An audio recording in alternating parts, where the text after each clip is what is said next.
Wilson, and this is Lou Extra for now, but we're going to be changing the content a little bit as of now with doing more history stuff, maybe history actions. And this video right here is the 10 worst US presidents by Watch Mojo. Now, I haven't seen this video, and I am very strong in this subject since I am a history major over at University in Chicago.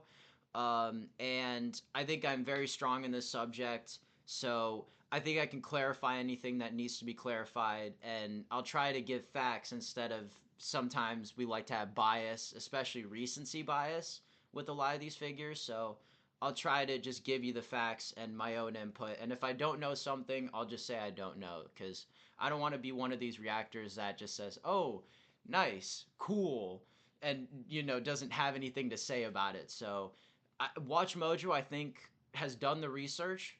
They probably learned about a lot of these presidents and their history and their personal lives. So I think maybe there might be a thing or two in this video that I don't know. But as for policy and a lot of these other stuff, they probably don't have like historians on their staff as they pull up a historian document right here. So just looking along this list right here, I see some of the presidents that probably would have been in my personal top 10 worst list. And probably all 3 of 4 that you can see right here. William Henry Harrison. Actually, no, I wouldn't put him since he only had 30 days as president. But Donald Trump, Andrew Johnson, I could see making a lot of top 10 lists for some people.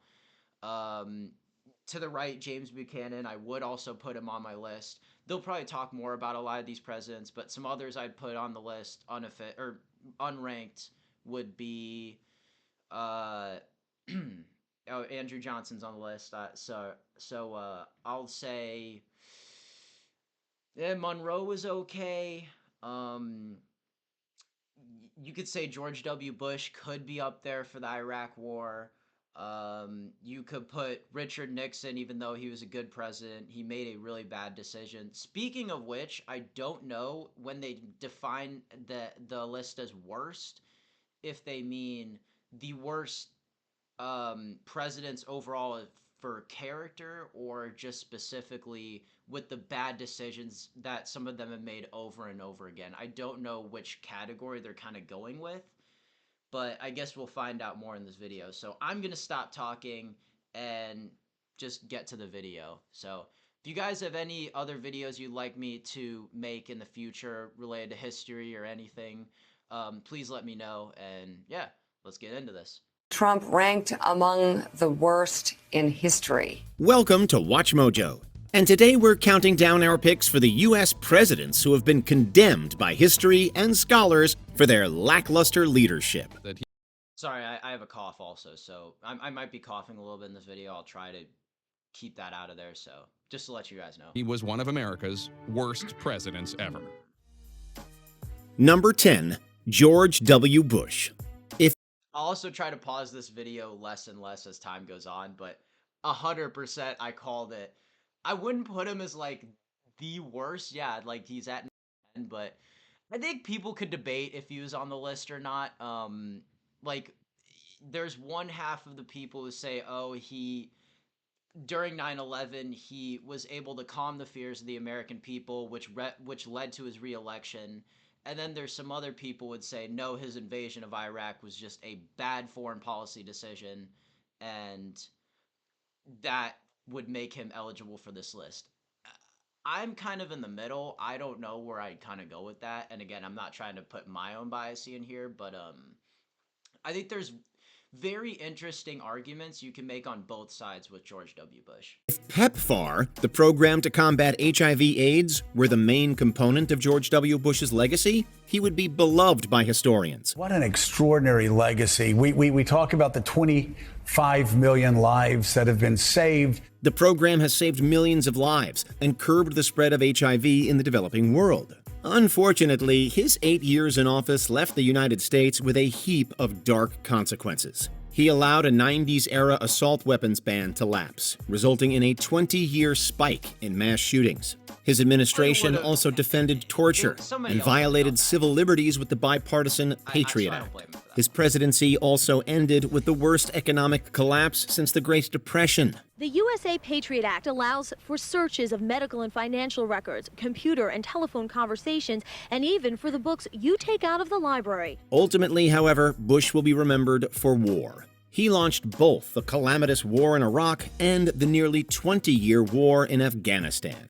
Yeah, we already kind of know what happens with that. But yeah, by the way, guys, I also wanted to do these videos because I am a younger history major. I am a history major, a younger historian per se, even though I'm not there yet. But I have a younger perspective, so I think it'd be interesting to kind of throw in, because George W. Bush was during my generation, and we grew up with George W. Bush. And when I was younger, a lot of people thought very highly of Bush, even after his foreign policy decisions, some of the, lesser accepted ones. But over time, I think as you kind of peel the history books, and I think going into like 20 years down the road, I think people are going to have this, good president, bad president type of feeling about George Bush. There's going to be a lot of opinions about his time in office. So just wanted to throw that out. I'm a war president. By I the way, make decisions here in the Oval. In the comments, do you guys blame him for the recession? Interesting discussion to have. Sorry, I stutter my words sometimes, so bear with me. Office in foreign policy matters with war on my mind. Number 9. Zachary Taylor. In 1849, there arose to the high office a 64-year-old fighting man who was so politically inexperienced he had never even voted. Zachary Taylor followed a common pattern for presidents in the 1800s. His reputation as a war hero got him elected. Once in office, though, he had no idea what he was doing. Taylor had one of the shortest presidencies in American history, dying after just 1 year and 4 months into his term. He may have actually recovered from it, but the medical theories and practices of the day pretty much assure. Sorry, 16 months in office. And again, I'll try to stop pausing unless I really feel like there's something I should input here. But a lot of people don't know that he was a very ambitious person. In the military during the Mexican-American War, he was very adamant about becoming the next president. Everyone knew he wanted to throw in the hat in the ring for him being the next president. So I think he kind of bit off maybe more than he could chew in a way. But I think if you look at his foreign policy decisions and some of the things that he did, yeah, he didn't know what he was doing, but did he really cause mass devastation? Like, per se, somebody I'd probably put on the list, Grover Cleveland, because of the Dawes Act. I think that was very detrimental to a lot of society in general, and the nature that came about it. But I don't know. I think you could make a case for Zachary Taylor, but I personally wouldn't immediately have thought of him as someone who would be a candidate for this list, no pun intended. Assured his death. Still, his time in office was forgettable at best. His country boy demeanor wasn't an affectation. He was a fairly simple man, unsuited for the complex rough and tumble of politics. Taylor was a slave owner, but vehemently opposed its expansion beyond the southern slave states. He resisted the Compromise of 1850, exacerbating tensions between North and South. Conspiracy theories arose suggesting he was actually poisoned, making him our first assassinated. Whether you're visiting the Morton Arboretum for a peaceful hike through the woods, a run to reach your fitness goals, or a fun family president. Number 8. People said that Zachary Taylor may have died of dysentery when, drinking that disgusting sewer water. Herbert Hoover, people can't say that he was the sole cause of the Depression, but he did not help things by any means. And obviously his enforcement of prohibition created La Cosa Nostra and a lot of other organized crime groups. So it's a tough thing to say. But again, another guy who you probably could put on this list, but I wouldn't have thought of him immediately off the bat. Herbert Hoover. In the annals of American presidential history, President Herbert Hoover hasn't been much loved. Herbert Hoover, fairly or unfairly, will always be remembered for his poor response to the Great Depression. He focused on trade, passing the second harshest tariffs in American history. This, in turn, forced countries like Canada to retaliate with tariffs of their own. The trade war did nothing to alleviate the suffering of average Americans. Neither did his tax cuts. The technocratic style of the former Commerce Secretary did nothing to inspire hope in the American people. You should look, before Herbert Hoover became president, he was one of the most world-renowned, admired philanthropist, millionaire business owners, possibly in the world. He traveled all over the globe.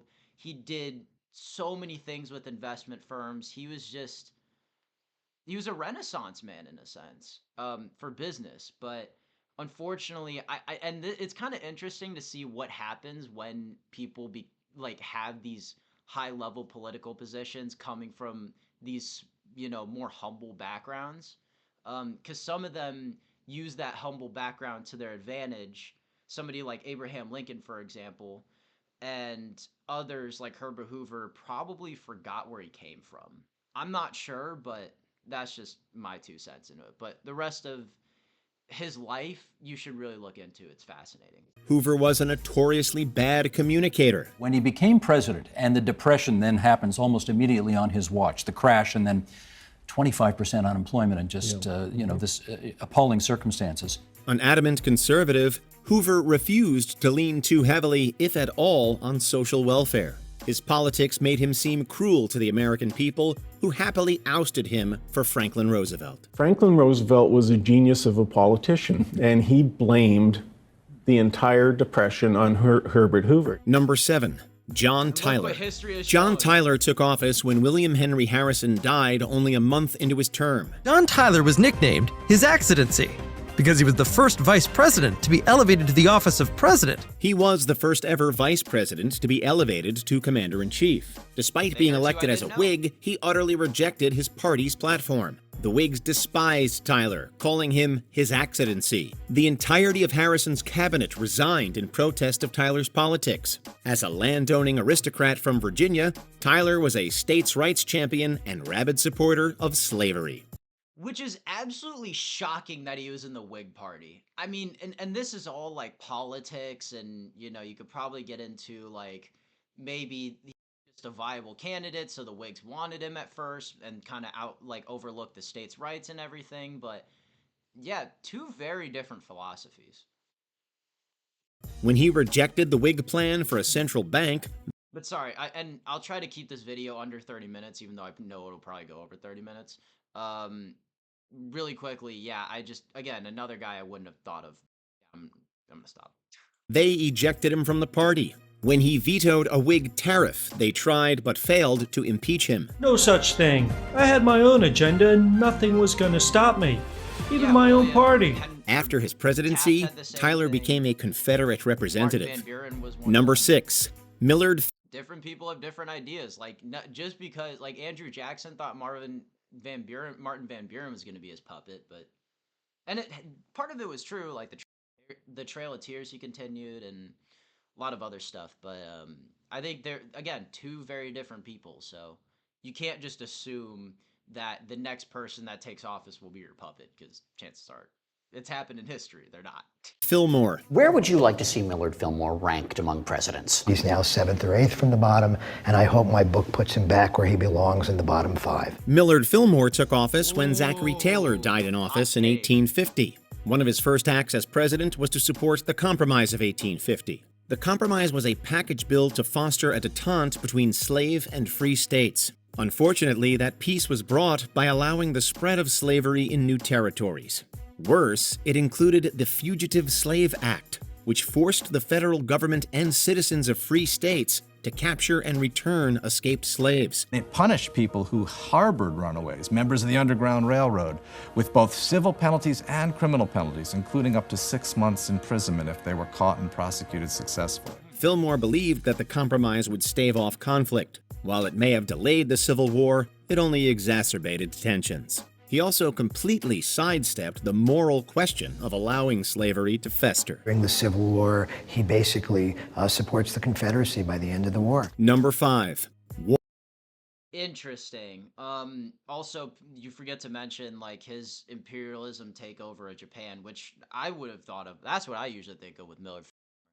But yeah, like, what do you guys think? Like, the thing with slavery, and this is a very important thing I think to bring up, is that if you go back to all of the acts that were passed in the 1600s and then leading up to 1700 and 1800, this, like, if you look at somebody like Moses, for example, Moses was able to free the slaves in Israel because, and you know, according to biblical study, there just wasn't a lot of people to free. I mean, there were a lot, but it wasn't so like there wasn't like a government body supporting slavery the way that the United States did. Like there wasn't a huge governmental body making sure in every nook and corner that slavery was existing.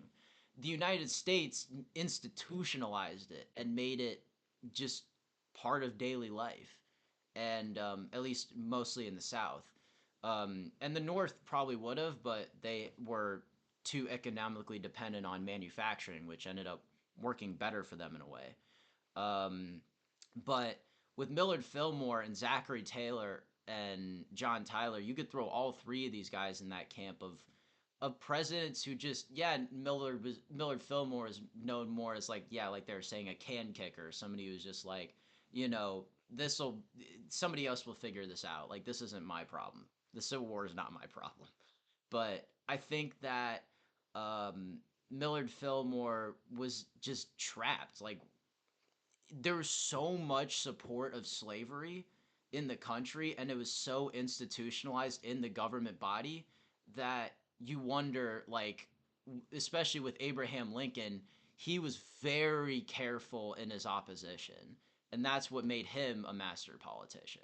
So you can't entirely blame Millard Fillmore for the Compromise of 1850, the Fugitive Slave Law, even though that was a bad policy in itself. But yeah, he definitely kicked the can down the road and only made slavery more expandable and allowing it to continue. Oh, sorry, my thing just muted.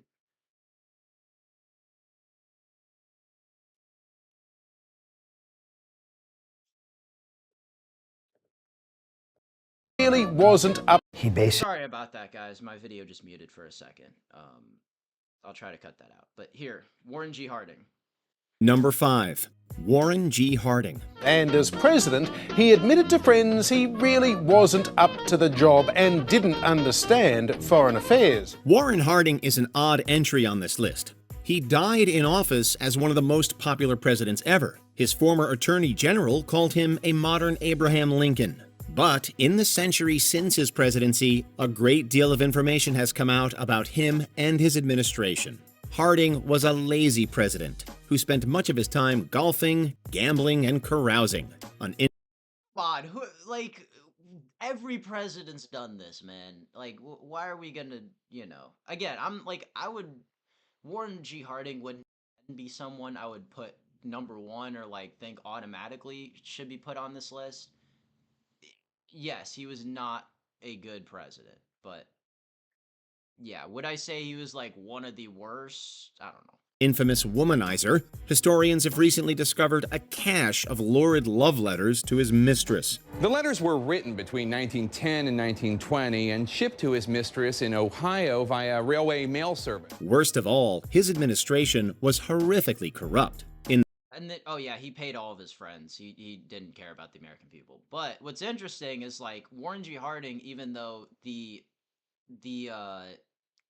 exposing of him with his mistress became a scandal, they just didn't have the technology to make it a big deal. You look at fast forward to 70 years later with Bill Clinton and the White House attorney. Yes, different situation, but it's probably similar level of deserved penalty.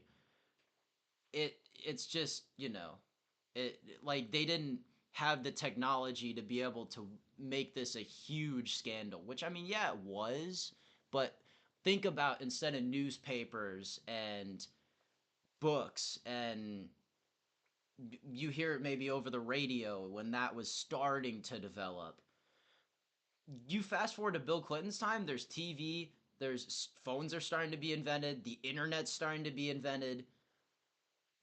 I mean, like, yeah, newspapers had long been used. So it's just, yeah, two different situations, but like you wonder, like, obviously it's just a different world now, and we put under a microscope all of our leaders and every action that they do.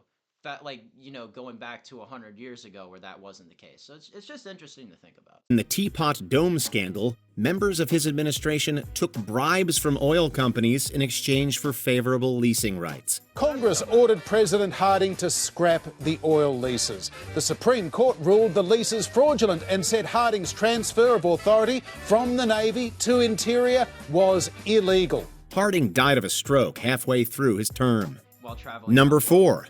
Franklin Pierce. And his solution ultimately was what he called popular sovereignty. Let the people who live... President Franklin Pierce was a ferocious advocate of manifest destiny. Much of his presidency was devoted to expanding the territory of the United States. He wanted to annex and invade Cuba, but Congress wouldn't allow it. The Mexican War hero was yet another advocate of compromise in the years leading up to the Civil War. He fervently supported the Kansas-Nebraska Act of 1854. President Pierce signed the bill into law amidst a storm of protests. The law set up popular sovereignty in the newly minted territories of Kansas and Nebraska. This allowed the citizens of the territories to decide for themselves whether to allow slavery. Pro- and anti-slavery advocates flooded into the territory, leading to a murderous conflict, Bloody Kansas. The disorganized violence was just a precursor to the Civil War. They made it a test of their party to support this legislation. The Northern Democratic Party was decimated by this. It was broken apart. Number 3, Donald.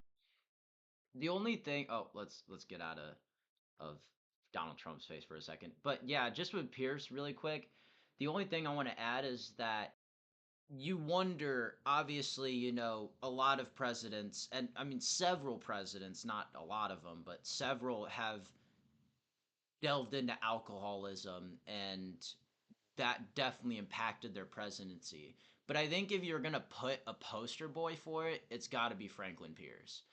Dude was a raging alcoholic, and obviously it's interesting because you could look at Franklin Pierce, although he enforced popular sovereignty. He was a manifest destiny guy. He wanted possibly the expansion of slavery, although you could debate that as well. It's interesting that he was somebody who you could also say was a victim, because obviously I'm not going to go into it, but I'm sure some of you know about the story of him and his wife traveling with their 11-year-old son, and his 11-year-old son gets crushed by a train, and literally right in front of him, and then he delves into alcoholism. I mean, he was already an alcoholic, but that just exacerbated it, and it was just the worst start to a presidency you could ever think of. So, victim maybe, but also somebody who probably was coherent, knew what he was doing, and yeah, I think it's just, again, interesting to think of, like, especially with a guy like Franklin Pierce, that he was somebody who probably was heavily impacted by alcoholism, and which in turn heavily impacted the decisions he made and the policies he gave out as president. Civil War. They made it a test of their... Donald Trump now. Party was decimated by this. It was broken apart. Number 3, Donald Trump. The 2024 presidential candidate led an administration marred by scandal, allegations of corruption, and division. Trump was the first president in U.S. history to get impeached twice, though he wasn't convicted. President Trump has just been impeached on both Article 1, abuse of power, and on Article 2, obstruction of Congress. His controversial leadership boiled over in 2020. He contradicted his own experts during the COVID-19 pandemic, spreading confusion and misinformation. He promoted unhelpful medications and once intimated that COVID patients should ingest bleach. clarify your comments about injections of disinfectant? No, I was asking a question sarcastically to reporters like you, just to see what would happen. Experts believe that his communications to the public exacerbated the pandemic and its death toll. After the 2020 election, his presidency ended with a rally on the Ellipse where he spread misinformation about the election. He encouraged his followers to march on the Capitol, where they engaged in a violent insurrection. Today, he is under indictment in 4 jurisdictions for various alleged crimes. And he's got a trial in April. The only thing that, again, this is not recency bias, obviously, because I think you gotta throw a president in the last 20 years here besides George W. Bush. Who I would debate if he belongs on this list. Just, saying like he did the most devastation in American history. That is up for debate. But what isn't, I think, up for debate in a sense is that a lot of people a decent amount of Americans, actually, my bad, you could totally debate this, but I think a lot of Americans at this point in time kind of don't look into the history of presidents and policy back in the day. So a lot of people would say this is the worst time we've ever been in. Donald Trump had the worst administration we've been in the last 50 years, which, I mean, it's debatable. But like if you go back, to like the Compromise of 1850, which, I gave my opinion on that earlier, but if you go, kind of just the context. Basically what I'm saying is the context. People don't really know about context from like 1800 to 1950. There is a lot of lost context in there, and that's kind of what I wanted to provide with this video on like some of the presidents, their decisions, the things that they had to go through to make those decisions. But with Donald Trump, you guys know the context. We're living in a world where Donald Trump is going to run again, and we'll see what happens with that. But because we know the context now, like I don't really. This is the only thing I'd need to say about it because everybody's already talking about it. But if you look back to the Franklin Pierces, the James Buchanans, who I'm assuming is going to be number 2, the Andrew Johnsons, I will give a lot more context on those. So I'll just kind of skip this.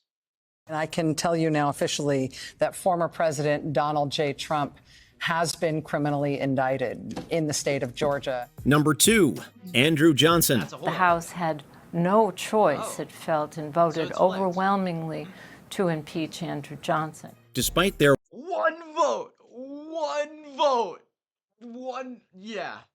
like you talk about like, Donald Trump could be thrown up, but besides Richard Nixon, who definitely would have gotten impeached if he hadn't resigned, Andrew Johnson was the second closest to being impeached. Like, really, one vote. And if you look here, as you can see, not only was he the vice president of Abraham Lincoln, but he was his running mate. And in the case of Andrew Johnson, somebody who had totally different ideologies to Lincoln, you wonder why Lincoln would have chose him as his running mate and not maybe one of the other Republicans. And again, it could have been a political move to try to please his voters in the South, which, number 1, he wasn't even on the ballot in most of those states.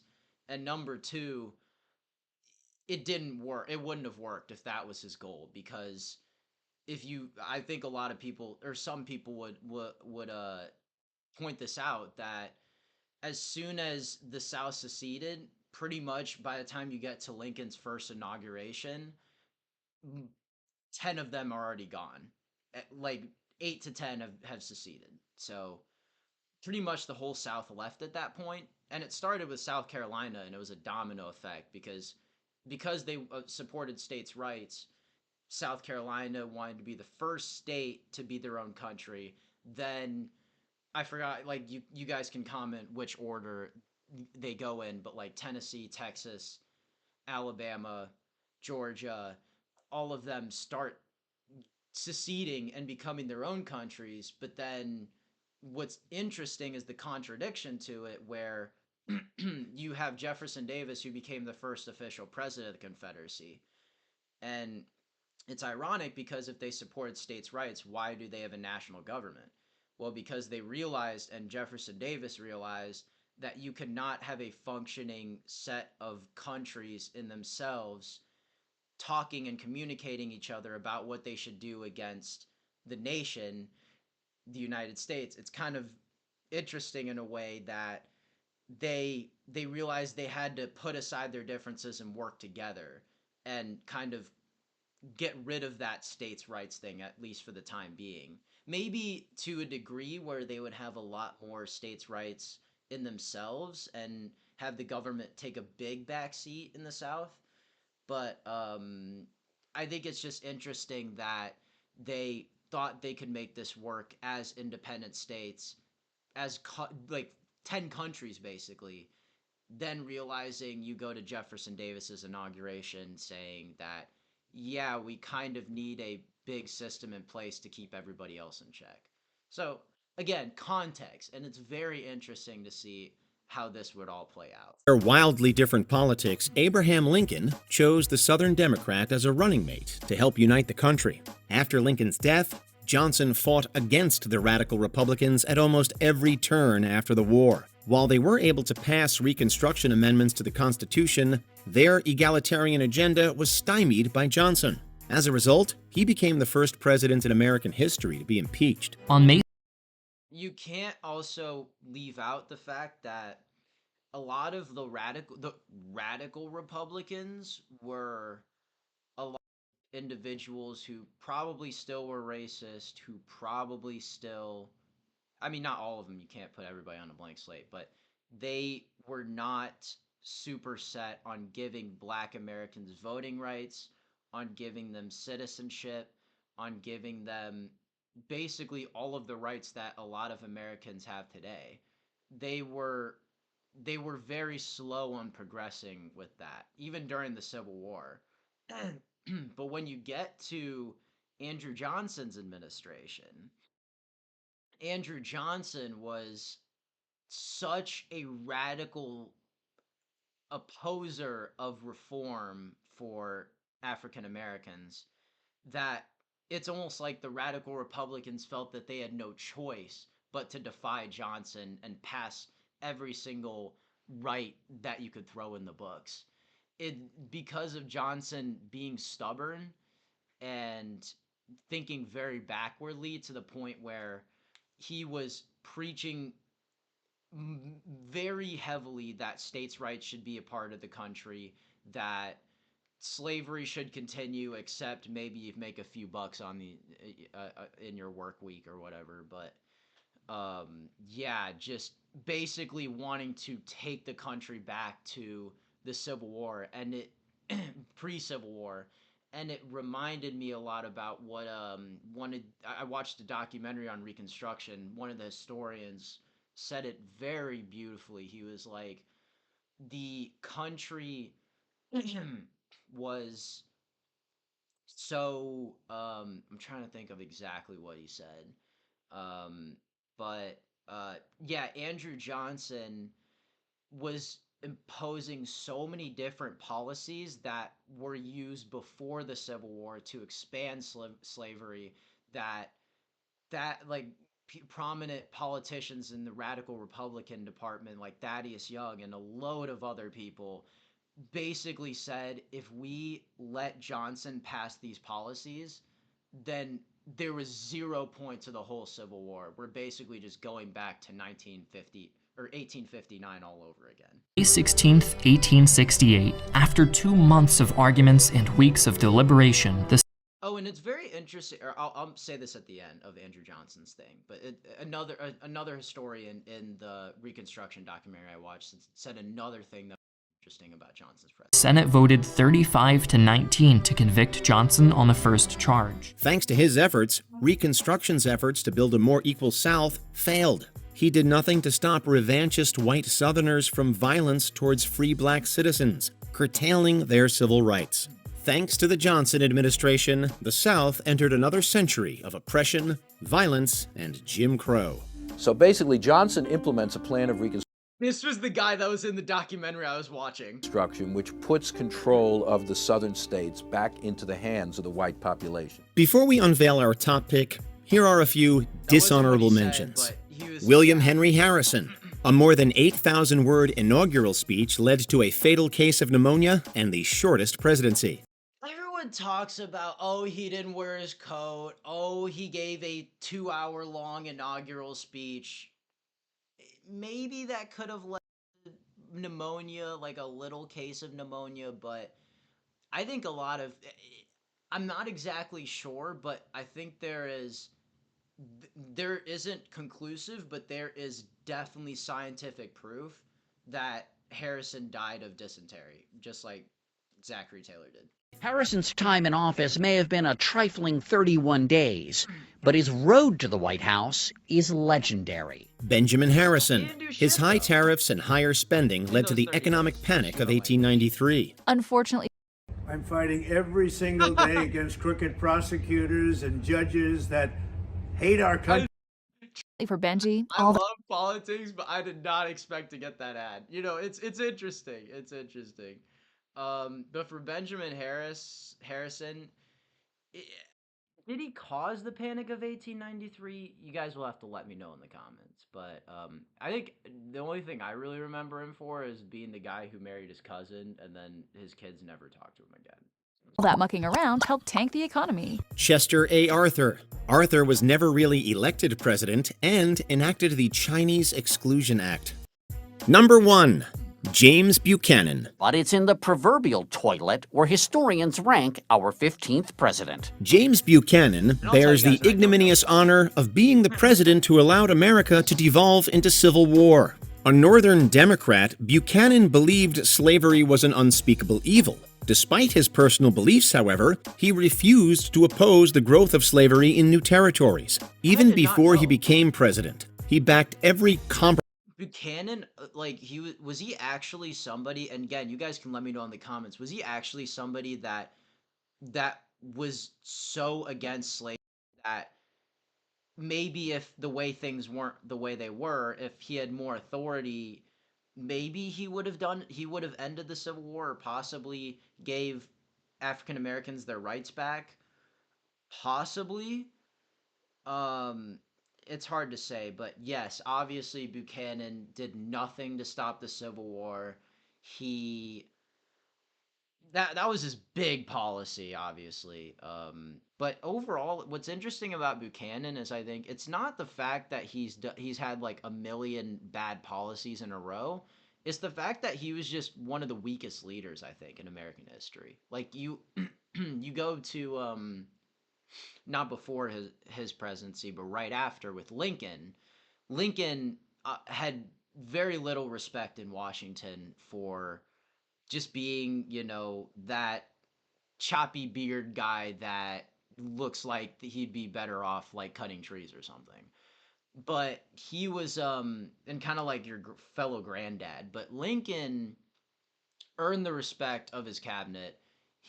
And obviously his cabinet changed throughout the times, but he got the respect of his cabinet, he got the respect of most of his generals, and he got the respect of the people, of even some of the African Americans, because Lincoln had this presence about him. And obviously we don't know what Lincoln was like moving or walking around because video recordings weren't made back then. But Lincoln was somebody who had the eyes of the people, who was a very charismatic individual, who was a masterful politician. And I think those are the qualities that were needed to lead. Those were the qualities that a president needed to have to lead the country through this turbulent time. Andrew Johnson didn't have it, which you obviously see what happened with Andrew Johnson, and Buchanan didn't have it because Johnson was just stubborn and charismatic about his radical beliefs, while Buchanan and kind of taking the country backward. Whereas Buchanan was somebody that was just a very hands-off type of individual who was a very weak man in his leadership abilities. I personally would say, just looking through historical documents and looking at the research, and I think some historians would probably say that as well. I think Buchanan was somebody who, maybe if he was more charismatic, if he was more animate about his thoughts on slavery, if he thought he maybe had more influence and power to be able to do something about the South seceding, maybe this whole policy would have gotten reversed and be living in a totally different time period, even though it would have just been reversed 7 years later. But like, it's just, again, it's interesting to think about if either somebody else was in charge or Buchanan had more qualities of creative thinking, charismatic abilities, and better communication. Something that you have to have, that Washington had, that Lincoln had, that Roosevelt had, that some of the greatest presidents in our American history have had. You would think if maybe Buchanan had some of those, maybe no Civil War. Again, you can let me know in the comments. Compromise that allowed slavery to flourish. During the Buchanan administration, the discontent over slavery led to growing calls for Southern secession. In 1861, when James Buchanan returned to his quiet home of Wheatland, he reflected upon his stormy and turbulent administration. Buchanan did nothing to stem the secessionist tide. When Lincoln was elected, the South made their intentions crystal clear. Buchanan decided that the mess would be Lincoln's problem, doing the bare minimum as a lame duck, even as the country descended into civil war. Well, what he gets right is not much, to tell you the truth. Politics is contentious nowadays, so... Oh, and Buchanan was also a guy who... The video's about to end, so I'll just kind of wrap it up really quick. Buchanan was somebody who also was very... paid a lot of his friends in the White House, and just like Harding. But yeah, Buchanan, I think he ran for that re-election in 1860, so you would have thought he would have tried to take care of that to get his re-election, but maybe he didn't want it. I don't know. Maybe he thought he would have fucked up, sorry, excuse my language, maybe he would have screwed up so bad to where, in his mind, maybe he was worried he was going to screw up so bad that it would have probably led to loads of devastation. But I think that with Buchanan possibly thinking, I think Buchanan possibly worrying about so much about the fact that he might screw up actually caused him to screw up big time. Another thought I just thought of, so just through like going through the history and given the context and everything, like you can't like, use telekinesis or have like a mind reader to think of why Buchanan did nothing.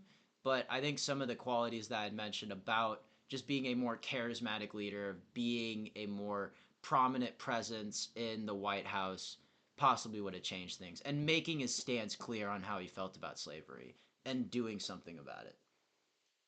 So we know many of you may have rankings of your own. If you have different picks for America's worst presidents, please let us know, respectfully, in the comments. Well, you've seen Donald Trump's top 99 scandals. Tax cuts increased wealth inequality, and he refused to help struggling workers. He favored small government and laissez-faire economics, and he is known for cutting taxes and ending regulations across various industries. He kind of directly, to me, links his policy on the Civil War. I think that possibly could have inspired, or maybe not inspired, but it definitely probably carried on to what Prime Minister Chamberlain was thinking in the 1940s with the pause of World War II, worrying that, and his thought was pretty clear that with Chamberlain's, that because of World War I and the devastation that happened, he was thinking, why would anyone want to go to war 20 years later after everything that happened? And because I wanted to pull this out, currently I'm doing a paper on Winston Churchill, and you see the big guy's face there. He was somebody that completely opposed what Hitler was doing. Chamberlain kind of was just like, I don't want to, we don't want to, he's kind of dragging his feet. He didn't want to, he wanted to do something about it, but he didn't. He thought it could be ended. He thought World War II possibly could have been ended diplomatically or with not getting in Hitler's way or whatever. But Churchill knew that with appeasement and all the other policies that Chamberlain had done, that you just were not able to appease somebody like Hitler. And Churchill definitely took a much, much bigger stance against Hitler, especially with the London bombing campaigns, his bombing campaign on Berlin, which definitely changed the war. But it's not for me to like switch gears and talk about World War II, but it's more to draw a comparison about Buchanan's decision making on preventing the Civil War and Prime Minister Chamberlain's decision making on preventing World War II. And both, I think, Prime Minister Chamberlain and James Buchanan were both very, I don't want to say weak again, but very uninspiring leaders. People didn't like have their backs the way they would have wanted them to. Like they were just kind of people who you could just like toss in and forget about. Like another forget it. If James Buchanan hadn't had to deal with the Civil War crisis, he probably would just been like Taylor, Tyler, Fillmore, Hayes, you know, just kind of thrown off to the side in history as a forgotten president. But with Churchill, again, a leader who was very, very charismatic. I mean, just look at this guy. Doesn't this kind of intimidate you? I mean, anyway, Churchill was a very intimidating and charismatic leader who you know, the speeches about fighting on the beaches, the never surrender, a person who was so committed to bringing peace about the world in his country and just taking a stance to the bigger bullies of the world, was somebody that was a very Churchill was a very charismatic leader. He was somebody that was very respected, and there's so many books on him that because of his character, of his charismaticness, of his, if that's even a word, of his communication to the people, of his determination to bring about order, to good order to the world. And Lincoln was somebody that was very well in that camp, that had that presence about him, that character that you couldn't ignore. You had to take like a double take and be like, wow, this guy is a very strong individual. He has a strong presence. He has a strong character about him. And if you look to the left, little old saggy Buchanan kind of doesn't really have that. Nor did I think Prime Minister Chamberlain had that, which if he did, maybe would have ended World War II, because I think he had a lot of Churchill's viewpoints as well, but just didn't want to do anything about it. But anyway, let me know what you guys thought in the comments. I've been talking a long time, but I hope that gave you a little bit of historical context into everything. I'm sorry I paused the video. It's probably like 40 minutes, but I really love talking about this stuff, as you can see. And I tripped on my words a lot as well because I love this topic, and I feel like when I overthink things and I kind of just start going and rambling, I trip over my words and I end up talking for like 5 minutes after the video's done. So if it's like 10-15. So I'll talk to you guys later. Thank you so much for watching the video and liking and subscribing if you haven't already, and also subscribe to Watch Mojo because they did the video, they made it work, and I'm just a guy reacting and giving my 2 cents about it. But anyway, that'll be it for me, guys. I love you all. Thank you. Take care, and I'll see you in the next one. Peace.